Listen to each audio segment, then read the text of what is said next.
Hello, everybody, and welcome to our webinar, Supporting Youth Peer Support Specialists During COVID-19.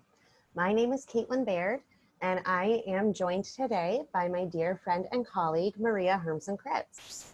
Before we jump into the content today, we're just going to talk to you a little bit about the Mental Health Technology Transfer Network.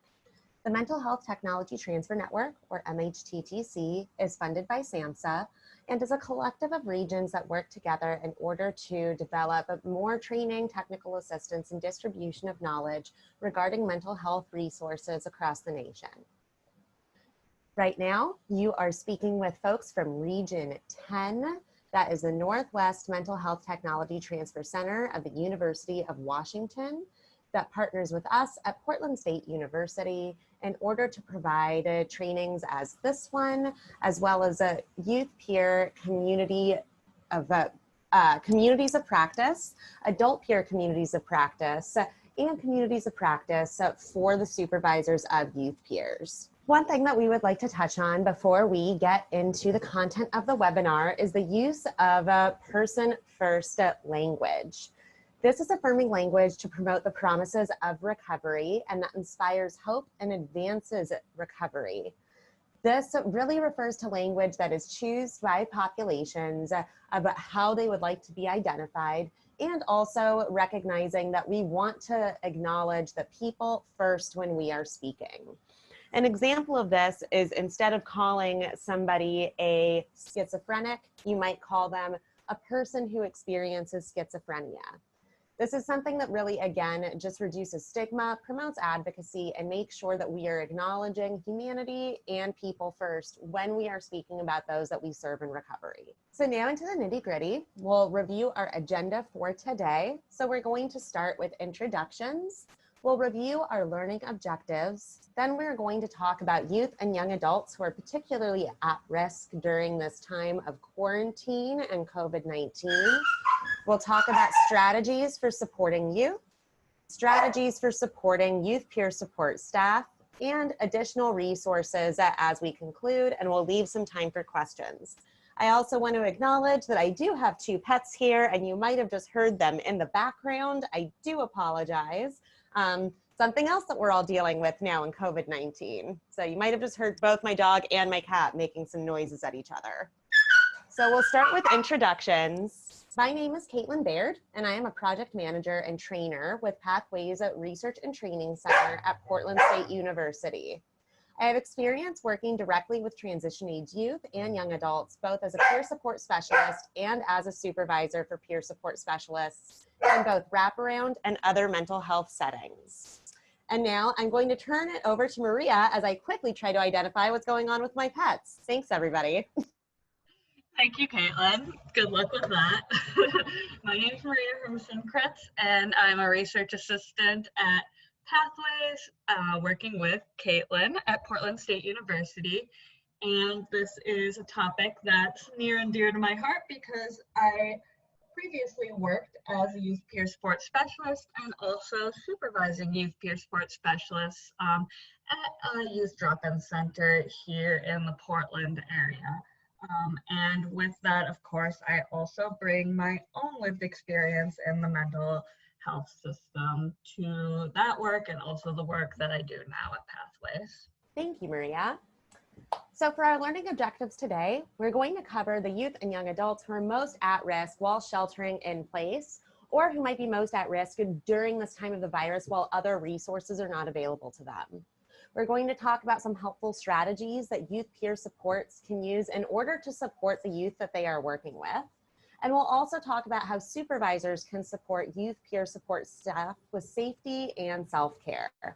We're also going to review some signs of burnout, particularly during this season when it's a little harder and we're not seeing each other in person as much. And I'm going to hand it to Maria to tell us a little bit more about youth and young adults who are at risk.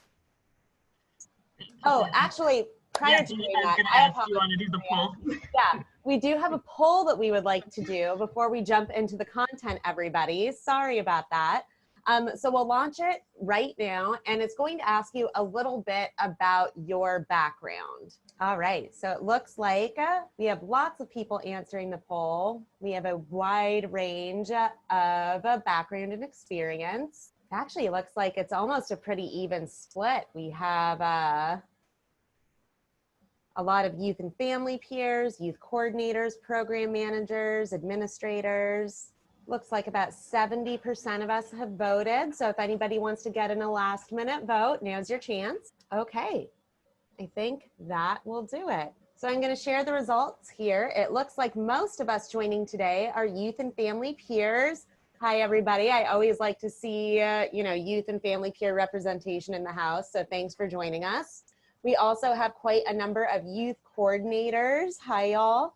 Program managers and administrators. So we have a really healthy mix of people who are attending today, which I think is fantastic. And again, seeing that peer and youth representation is always something that warms my heart. That's obviously the world that Maria and I come from.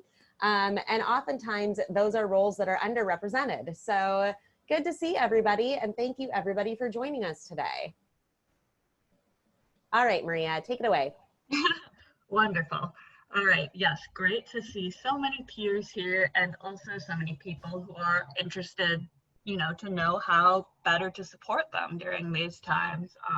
It's great to have so many participants on this call.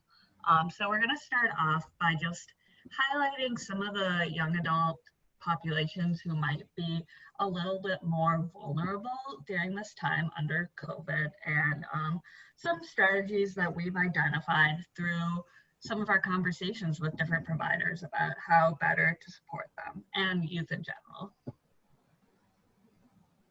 So we do want to call out that this is a hard time for all youth that we're working with, and of course for us as providers, right? However, shelter-in-place rules and restricted in-person meetings might be particularly difficult for certain populations. Of course, young people experiencing homelessness, right? Youth in abusive homes, or youth who might be, returning to abusive homes from college, or emotionally unsafe homes. And this includes particularly LGBTQ plus youth who might be living with parents or guardians who might not be accepting of their identities or even aware of their identities, right? And there's been quite a bit of research and reporting that's come out about this from the Trevor Project, and Harvard has done some reporting and research about this in particular. So we wanted to call this out and label it because we've also been hearing a lot of anecdotal talk about this from a lot of the youth peers that we work with in our communities of practice through MHTTC. So for youth experiencing homelessness, a lot of the resources that they would normally be able to access during non-pandemic times are not available to them, right? So usually they might be able to go into coffee shops and access Wi-Fi during the day, or have a place to charge their phone.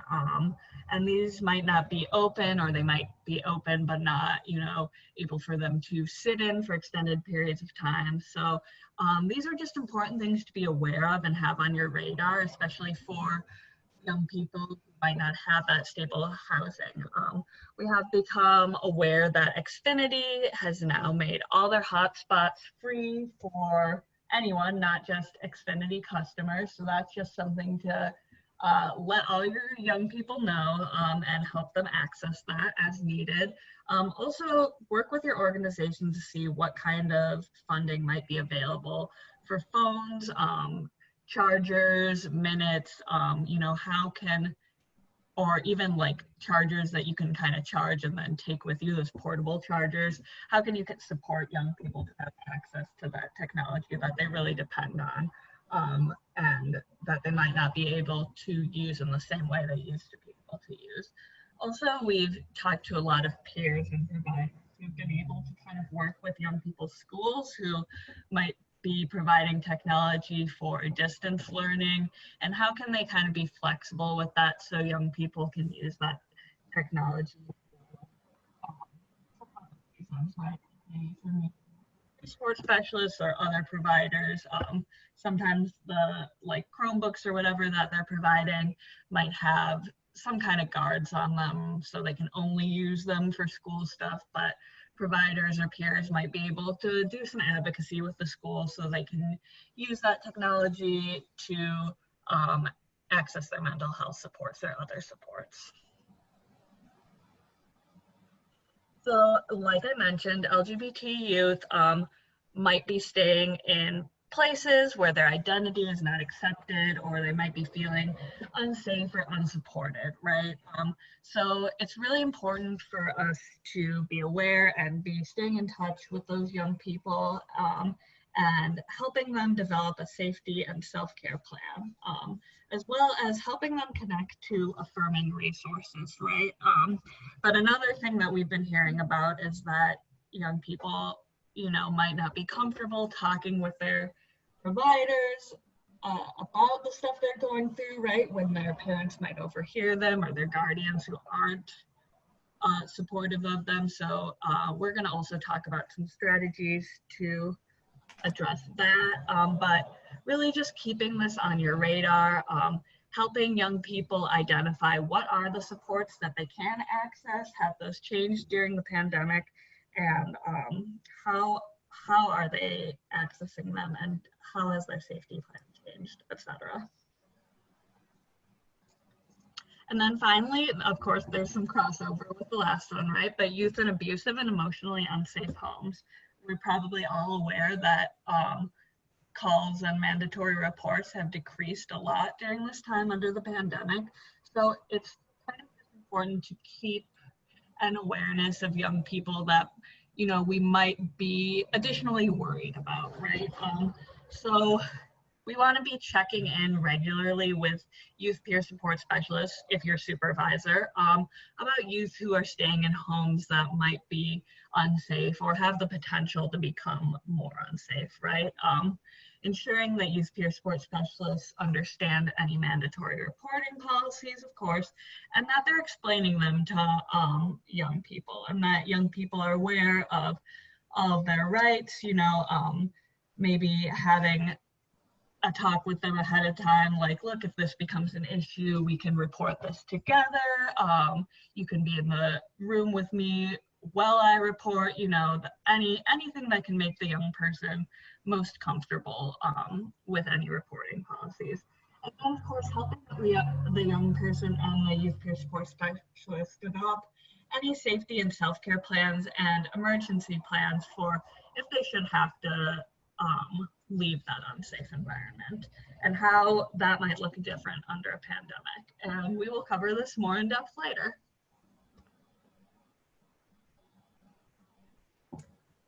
Okay, thanks, Maria. So next we're going to talk about some strategies for supporting young people. And I think that these are good things to think about too. If you are a peer and you're receiving services, what are some strategies that you might be able to use in order to help yourself?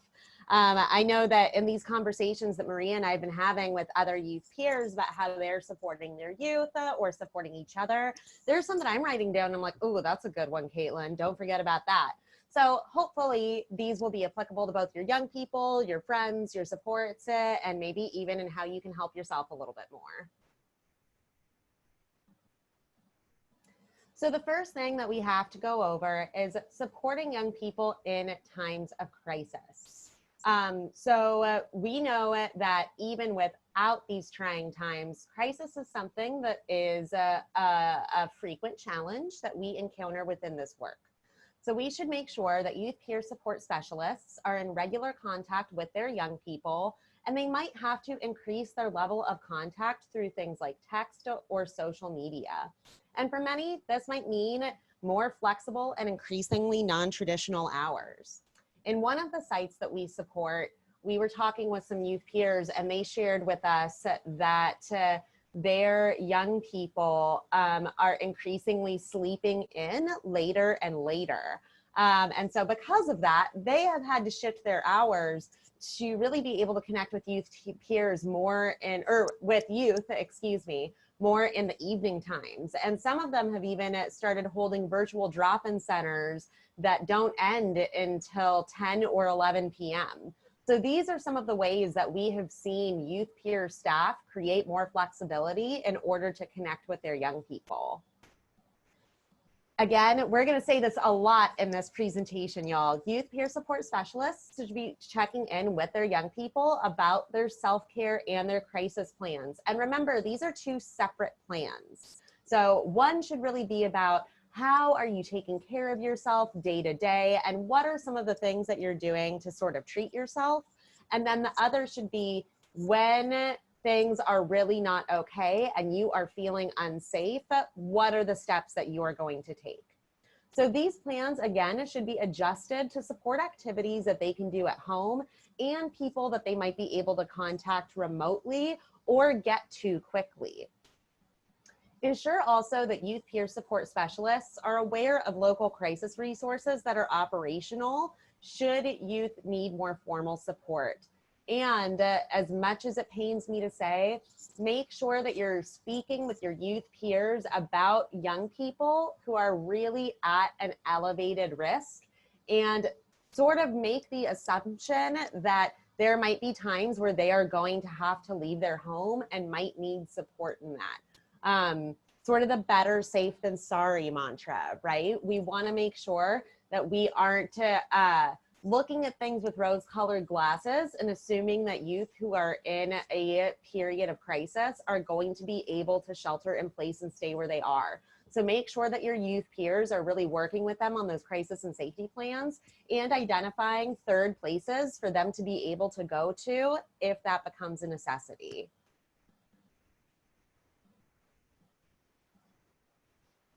Next, we're going to hop into some strategies that will help youth peers maintain emotional safety and privacy. So as we spoke about, many young people are sheltering in place in homes or residencies that might not offer them a lot of privacy or that might not feel safe for them to openly discuss their needs. When we do that, we want to make sure that young people have different options. And this is true too for young people who might experience anxiety, that don't feel comfortable being on video with providers from their living space or other circumstances.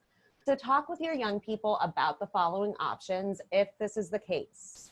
And we'll go into all of these in detail. So one is a walk and talk. This is where you sort of get to walk around. You both will be in separate locations that maybe show each other where you are, using the private chat function for email, texting, or on Zoom calls, having specific code words or signals so that the youth can communicate when you two need to change the subject or if they are in danger, enabling Zoom backgrounds, which can be kind of fun, doing more pre-planning for advocacy needs for virtual wrap or other team meetings. So really making sure that you're planning and that you're planning for the times of COVID where you know that as a youth peer, you're not going to be able to be in the same room with your young person. So making sure that you have ways to communicate with one another if they need you to step in and say something or vice versa. And then of course, safety and contingency planning. So first, the walk and talk. And might we all observe this adorable mask that this girl has? I kind of love that masks are the new accessory that I'm pairing with everything. So just that aside. But this is a strategy that allows young people to walk around their neighborhoods or a place where they feel safe, maybe a new place in the community that they want to explore, while talking on the phone with their youth peer support specialists. This can give them more privacy and more agency of what kind of space they want to be in, and they can explore new places in their community and show them to their provider. This is actually also a helpful way for young people who might feel a little bit nervous about going and doing things on their own to really kind of take what we like to call a healthy risk and try a new thing on their own, but with the support of their youth peer support specialist, either on video chat or on the phone. And this is something that would help them build that self-determination of going out and doing things independently, right?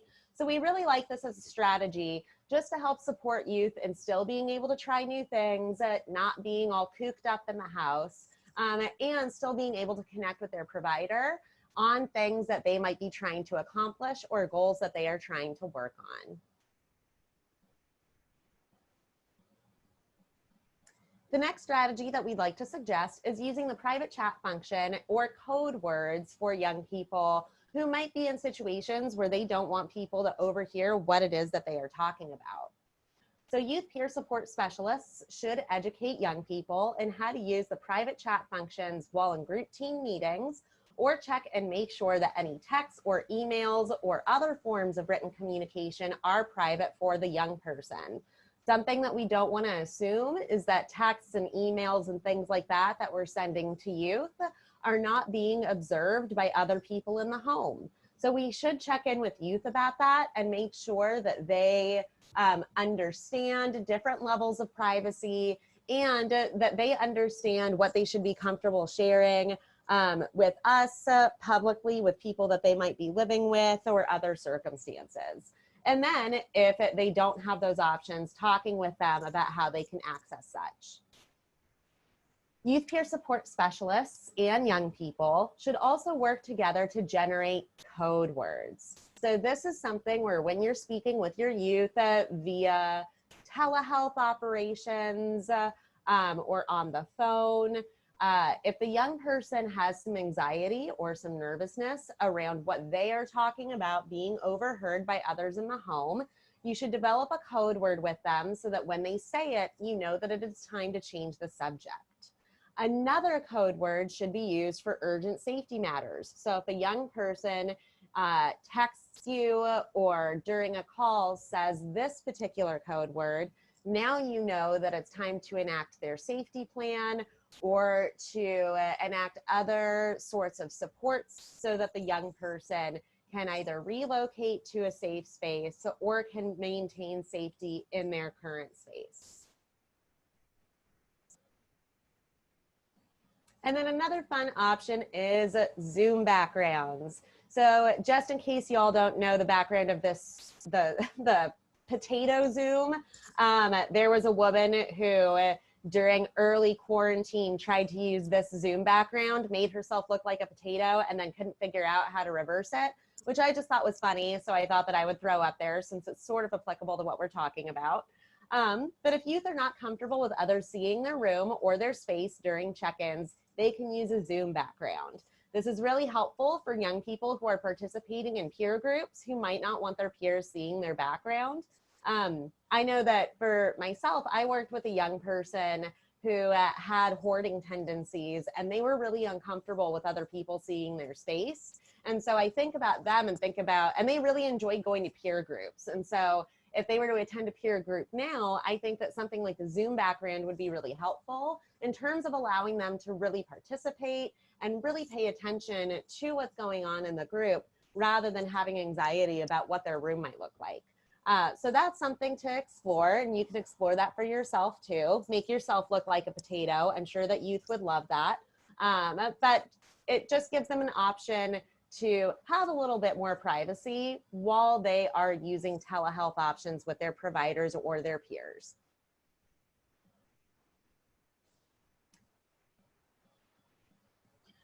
So another thing to consider is the team meeting, right? Like a wraparound team meeting, which has also gone largely virtual during these times.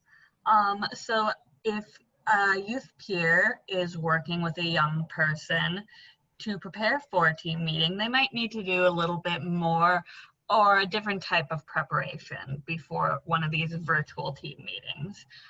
You might need to discuss exactly what the young person wants to share, but also how they want to share it and what's going to make them feel most comfortable in this different kind of team meeting environment. For example, where the youth is going to want to call into the meeting. Are they going to be comfortable being in the same room as their guardian, or is it an option for them to call in from a separate room? How are the young person and their youth partner or their youth peer support specialist going to be able to communicate during the meeting? You know, is it an option for them to text back and forth, something like that? And then what does the youth want the youth peer support specialist or their youth partner to share at the meeting? You know, we talked to one provider who does youth partner work for young people who are involved in wraparound, and they said that because it is a different environment where young people are often in the same room as their parents, or just, you know, even in the same household. A lot of times now youth partners are working with their young people, and the young people are wanting the youth partners to do a little bit more of that advocacy work, or speaking for the young person or saying things for the young person in the meeting that normally wouldn't really be appropriate, or, you know, the youth partner might be working with the young person to prepare them to say something but during the meeting. But now during these virtual meetings under the pandemic, the youth partner is working with the young person to decide how they might be speaking for the young person in the meeting, or saying something that the young person might no longer be comfortable to say for themselves, since, you know, they're in the room with their guardian and it's just a different situation. So that's just one consideration for how things might be looking different when you're talking about preparing for a team meeting as a youth peer support specialist. So again, we're gonna hit on safety planning. Like we said, safety planning is gonna look a little bit different when sheltering in place. So this is something that you want to really work with your young person, or if you're a supervisor, right, work with your youth peer support specialist to prepare them to ask a different kind of question when they're working with their young person, right? So questions might look something like, do you have somewhere in your home where you can talk privately? What activities can you do to distract and self-soothe? And do those look different while sheltering in place? You know, how can you adapt your normal coping skills, which might have worked before sheltering in place, to really work for you during the current social distancing orders? Is there someone you can call for support? How are you going to let that person know that they're your support? You know, how are you going to ask for support? Those kinds of things. And then importantly, if you must leave for your own safety, where can you go? And does that look different during the pandemic? I know for a lot of young people that I worked with, their grandparents were kind of their plan B, right? If they had to leave their parents' home. And that might look different during a pandemic, since grandparents often fall into a more vulnerable population, right? So really just helping them think through these things and writing it down, right? So they have this safety plan ready to go to if and when the time comes. Again, we're going to want to go over reporting protocols in case things become unsafe at home, and really just go into what it's going to look like if things come to the point of a mandatory report, and how the young person can be involved in making a report. Transportation, what does that look like? You know, is the young person going to take public transportation? How much is that available? Are they going to call someone for a ride? Who would that be? You know, are you going to be that person's ride? How are they going to safely access transportation during the pandemic? And then sheltering, who are they going to shelter with? Are there homeless shelters available to them? You know, if that's a resource that they're used to accessing. Is there a family member, a friend, or another resource that they might be planning to access? You know, is that person aware that they're their resource? Is that something that they need to be aware of, that kind of thing? And then do they have, you know, their essentials, or their go bag ready to go? Just planning ahead of time what things they might need to have ready to take with them if there is the potential for them to need to leave their home. Mm-hmm. I'd like to make one more comment on transportation. So something to think about if you are a supervisor for youth peer support specialists and the expectation is that they will be transporting youth, or even if that's not the expectation, but youth peer supports jump into action and go to pick them up, which might be something that you want to talk with your youth peer support about as a supervisor, but I can certainly see happening. Think about what are the options that they have for maintaining either social distancing or making sure that their car is a clean and safe space. So do they have things like masks in the car? Do they have hand sanitizer? Do they have adequate cleaning supplies for before and after they are transporting youth? Are there funds so that they can get their car professionally cleaned? So thinking about what are some of those options in order to really maintain health and safety at the highest standard possible.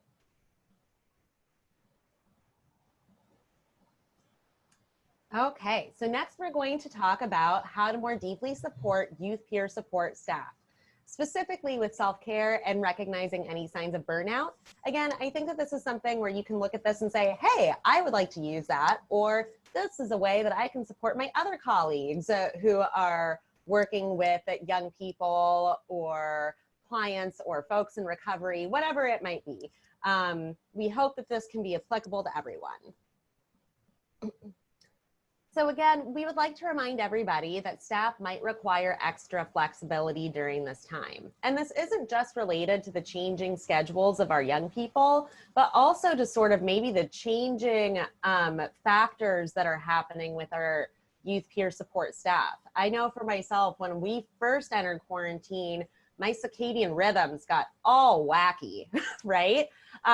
So you want to be checking in about things like this and see how either we can be flexible with their work or influential in their self-care so that they can still be productive and present and able to serve you.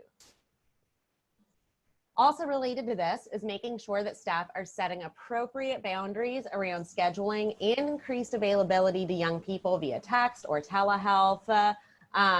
And this could possibly mean less scheduling constraints, but also talking with staff about what personal boundaries do they need to set.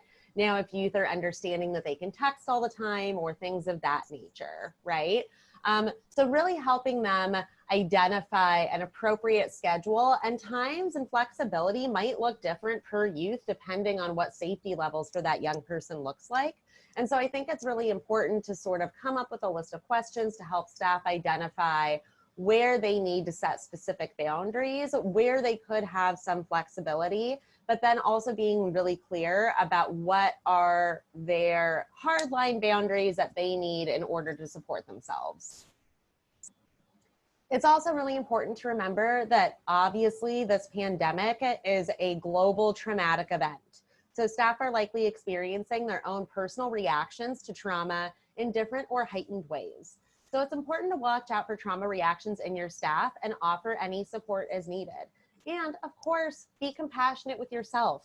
Recognize where your own limitations might be. And it might be helpful if you feel comfortable doing so to be honest with staff members about that in order to normalize this, frankly, pretty scary experience. You want to make sure that staff are aware of any resources that are offered through your organization during this time. So this can be the PTO that they might have available, things like counseling resources through your agency, and any changes too that might have occurred as a result of recent legislation. So if they're being furloughed, do they have opportunity to apply for certain funding, or did they up to 3 days ago? And you want to make sure that you're keeping lines of communication open. So consider implementing more frequent Zoom communication to keep a sense of continuity and connection, looking for group activities that folks can do, such as attending this webinar, or certain coaching strategies that you might all be able to do together in order to maintain that continuity of a team.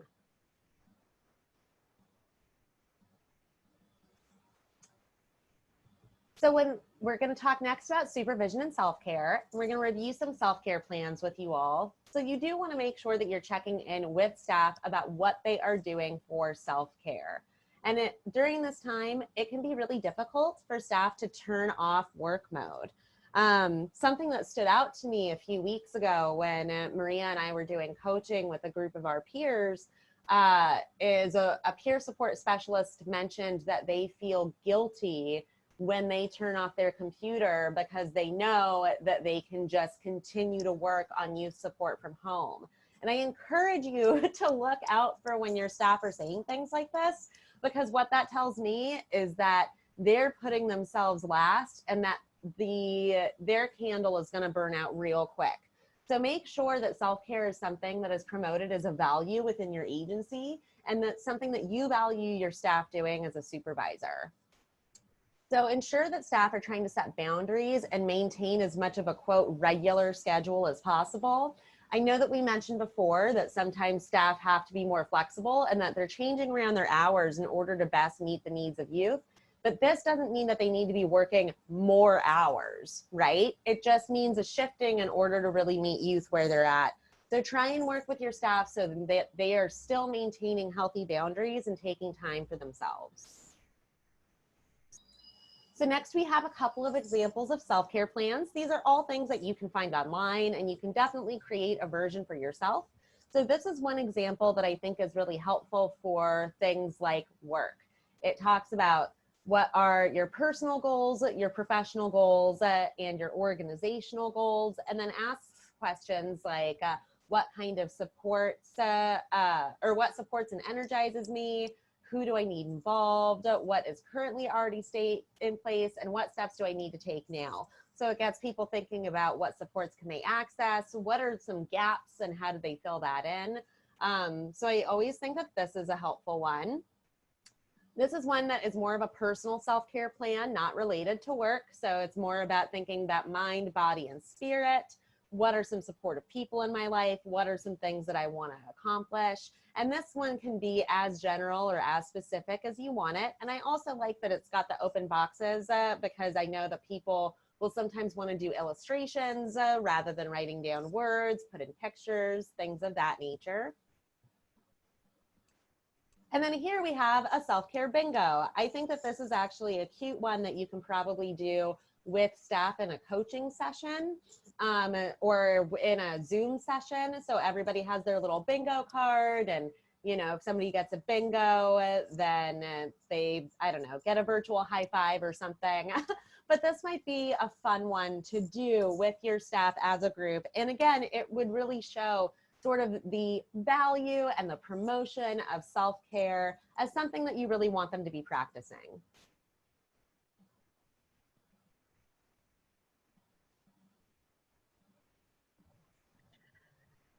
So during these times, we really want to be looking out for burnout in our staff and in ourselves, right? And being aware of what are the common signs of burnout. Also being aware that burnout is a really personalized and individualized experience. So it's important to know what burnout looks like for you, and also by having these conversations with your peer support staff ahead of time about, you know, what does burnout look like for them, so that you can be aware of when they might be experiencing burnout. So burnout is recognized by the World Health Organization as a real condition, right? That's caused by chronic cumulative stress at work.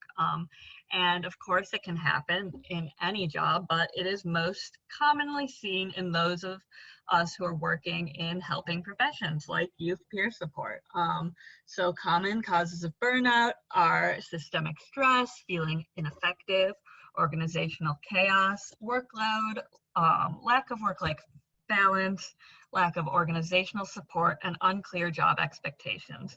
So all of those are really compounded by COVID-19 right now, which is really associated with increased uncertainty and stress, right? A lot of us are kind of more operating from that survival mode area of our brain, right?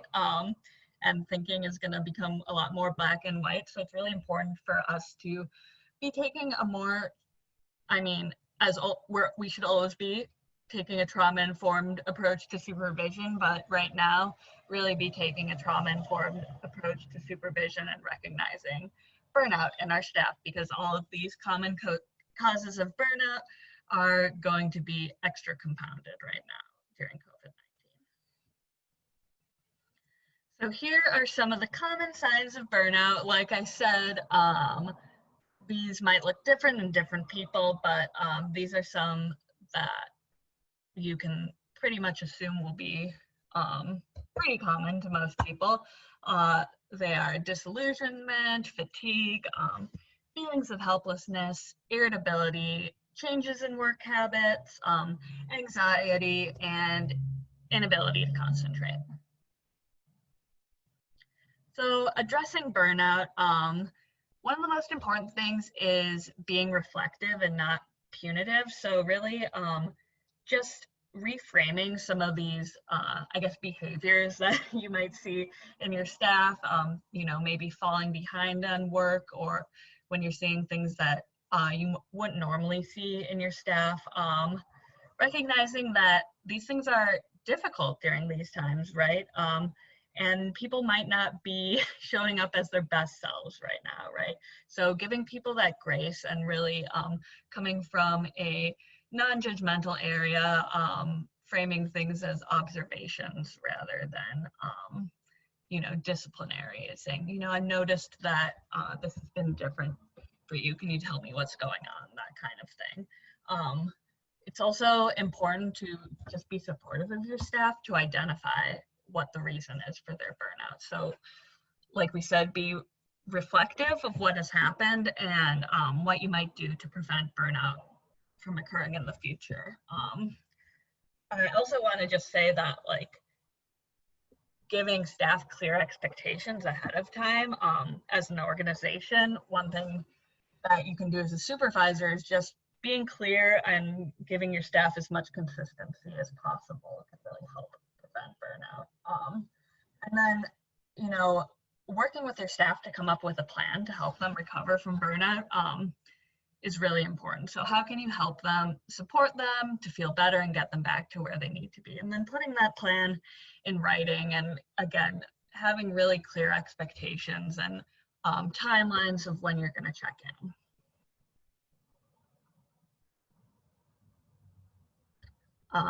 Okay, yeah, so I already said that, but a plan should always be put in writing and include what accommodations are being made, as well as a timeline for checking in. So for example, if the staff is working a modified schedule or taking on different responsibilities in order to address burnout or catch up on other tasks, it's really important to put a specific date that you're gonna check back in with the staff and see how the staff is doing and any progress towards goals, or if you need to reevaluate that plan and come back and check in on another date. So we are going to say it again, self-care. We always love to hit on this a lot, but any plan around burnout should also include a self-care plan and address, of course, like we were saying with our young people, that some activities, especially social ones, must be modified, right? You might not be able to access all of the social supports that you might use as self-care. So how can you work with your youth peer support staff to address this?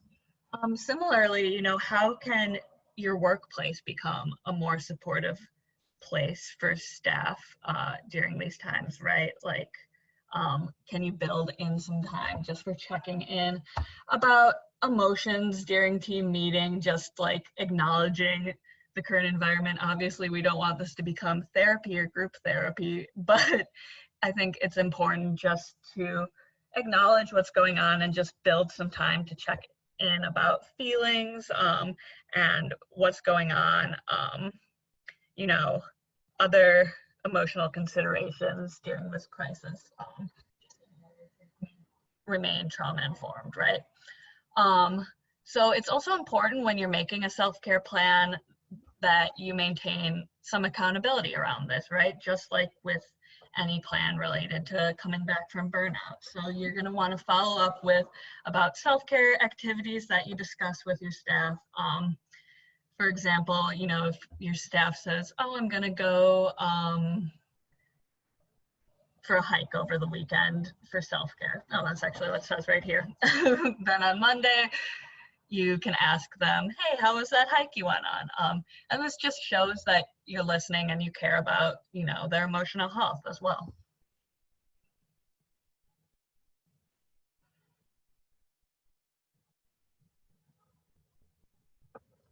Okay, I think that wraps it up. So I think we'll just give everyone a moment to chat in some questions. Please use the Q&A box, and then we can go through and answer any questions.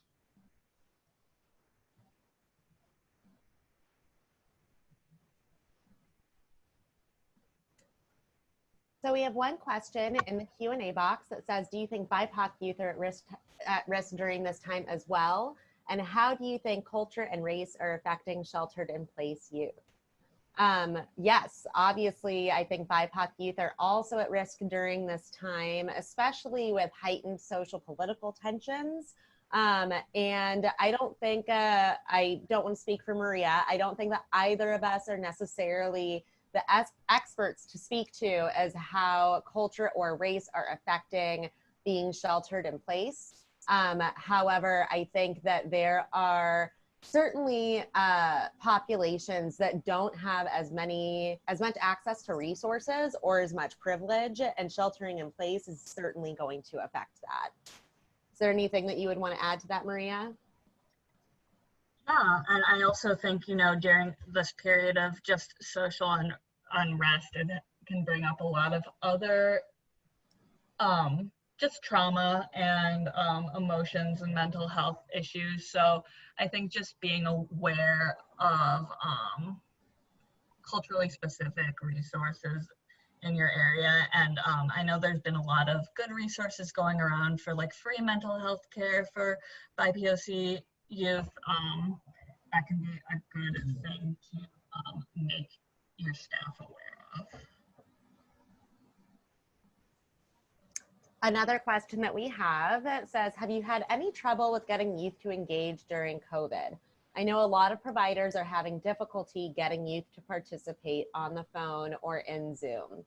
Yeah, this is something that we have certainly seen happen with some of the youth peers that we coach. And so some of the advice that we have given is to sort of take a step back in the engagement phase a little bit. I know something that has been common for a lot of providers is that they'll be working with young people and maybe they were working towards a specific goal or had really built a lot of rapport. And now it seems like things have fallen off a little bit. And so something that Maria and I have recommended to other staff members is that they do things maybe like play games during Zoom or utilize Netflix Party or do a lot of museums are doing like virtual tours and stuff like that. So kind of take a step back and do something fun rather than jump right back into the work at hand, right? And make sure that they're getting comfortable with the platform before we're just going to pick up from where we left off. So I think really reestablishing that engagement phase, doing something fun with young people is super, super helpful for getting them to participate a little bit more on the phone or via Zoom. And Adrian East mentioned, I just want to say compassion fatigue is one to watch out for, as well as self and others. Absolutely. I think that that's something that's also going to be heightened during this time.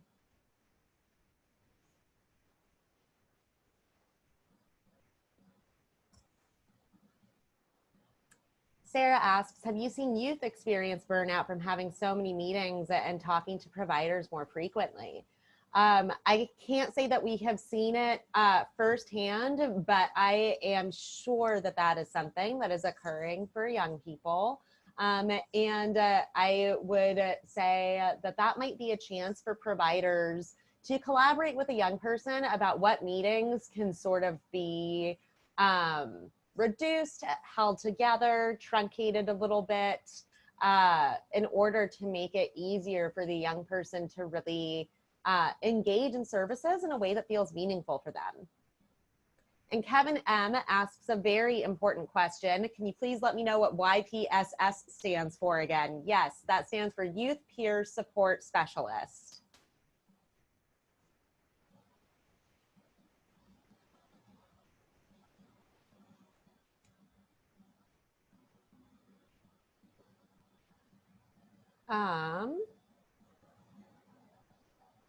Brian asks, do we have any advice for new supervisors and new programs establishing themselves during the pandemic?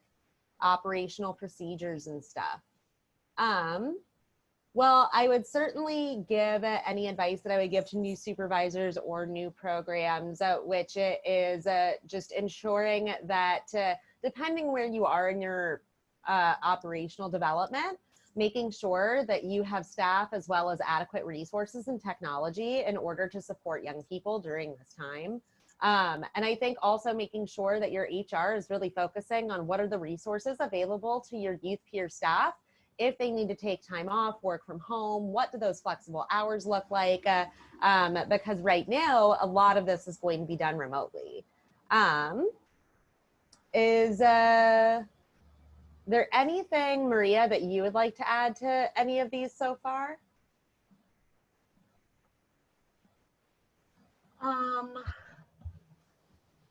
No. Sorry. I was just trying to go back over all of them. And Yvette, as an ex-youth, I can attest to Sarah's comment. Yeah, absolutely. I mean, I know as a young person, just receiving services that were still out in the community and not having to manage a bunch of meetings all the time, it can feel super, super, super overwhelming if you're working with more than one provider. And so I think that the more that providers can really work together to make it easier for the young person rather than expecting the young person to rise to the occasion, the better. And it looks like we have a couple of raised hands in our participant group. So Bethany has raised their hand. I'm going to unmute you, Bethany, so that you can share.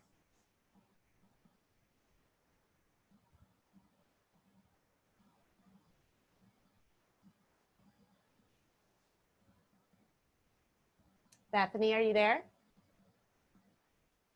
I think that was just an accident. Oh, okay. Sorry. Well, thank you, Bethany. It looks like we have Yvette. Yvette, I'm going to go ahead and unmute you. Hello? Hey. Hi. Oh goodness. I put a question in the chat box earlier. I have two comments I would like to make. Earlier in the chat, we were talking about, not in the chat, but in the discussion, you guys were talking about text messages and the security with that and not being completely comfortable. I wanted to say, I've found that WhatsApp is a really good resource. It's a resource that can be accessed without Wi-Fi, so regardless of where your youth is, they can communicate with you.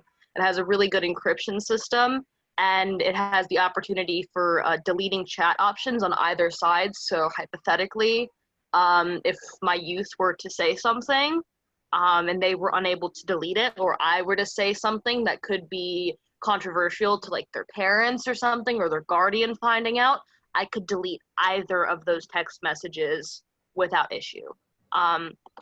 Secondly, I'm hoping we could maybe touch more on how peer specialists can support themselves when they are also making use of like recovery plans and such. When peer specialists have personal experience with some of the stuff that they're working with, I'm very curious as to how that comes into play, especially when traumas kind of mesh with the youth and a person with experience with those things. That's it. That's all I have to say. Yeah, well, I thank you so much for sharing WhatsApp, and I see that you shared that in the chat too. So I really, really appreciate that. And it's nice that WhatsApp is totally free, right? So it doesn't come at any organizational cost or cost to our young people. And I would just say, and we could probably do a whole other PowerPoint on this, on how to support youth peers through shared trauma or having similar experiences to young people. But certainly I think that number one, supervisors should support peers in this by maybe creating some professionally based self-care plans. So one example I can give is I know I supervised a staff member who, when they would spend time with this one particular youth, would feel particularly activated. And I asked them, like, do you feel like you are not the best person to serve this youth? If so, we can certainly try and do a warm handoff and have them work with another provider. And she didn't want to do that, but what we did do is we set up sort of a professional organizational self-care plan where after she had a one-on-one with this young person, she would take the rest of the day off, right? And she could flex those hours how she would please during the rest of the week. But it was her job and the expectation that after she would spend time with this youth, she would go and take the rest of the day off and do something that was for her self-care. And, you know, her calls or whatever from young people would be directed to my phone or something of that nature. But that's something that I think can be helpful. And I've frequently heard from people that, well, you know, youth peers should be able to do the work. But the reality is this is a very specific kind of job where we're asked to relive our trauma, right? Yes. And so I think that that needs to be taken into consideration in this work. And we can't expect somebody to be completely like shut off to that. And youth peers are young. Yeah, They're exactly. Young. This is also very, very new to them. This is like, you know, just not beginning recovery, but like recovery is still fresh for a lot of us, especially when we're like 18, 19, 20, you know, so. Totally. And doing self-care is still sort of something that people are learning about and practicing. Yes. So that's one big recommendation I have is like if people like supervisors should be able to support their youth peers in this and yeah, give them the freedom and the flexibility to really address those things and take care of themselves because this is a tough job in that way. Definitely. Thank you. Thank you so much. I really appreciate that insight. Yeah, of course. So it looks like we've got one more minute, everybody. Does anybody have any other questions?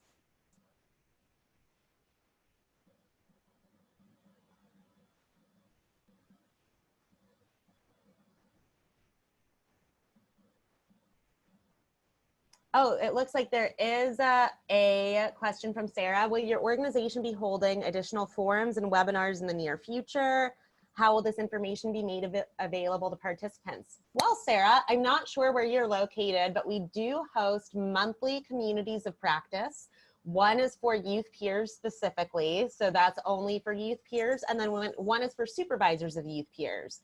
And so if you would like, you're welcome to email either Maria or I, and I believe that that contact information is shared in the follow-up, and we can give you more details about that and how to join. Okay, great. Well, here's some final resources that we have that you all can access as specific to supporting youth and youth peers during COVID-19. This will be included in the recording. And then here is the contact info for the MHTTC network, where you can get more information like their newsletter, how to follow them on social media. And this is something where you can keep up to date with any trainings that we will be offering as well. So thank you everybody for attending today. We really, really appreciate it. And we hope to see you all in the future. And we hope that you're all staying safe and taking good care of yourselves during this weird time.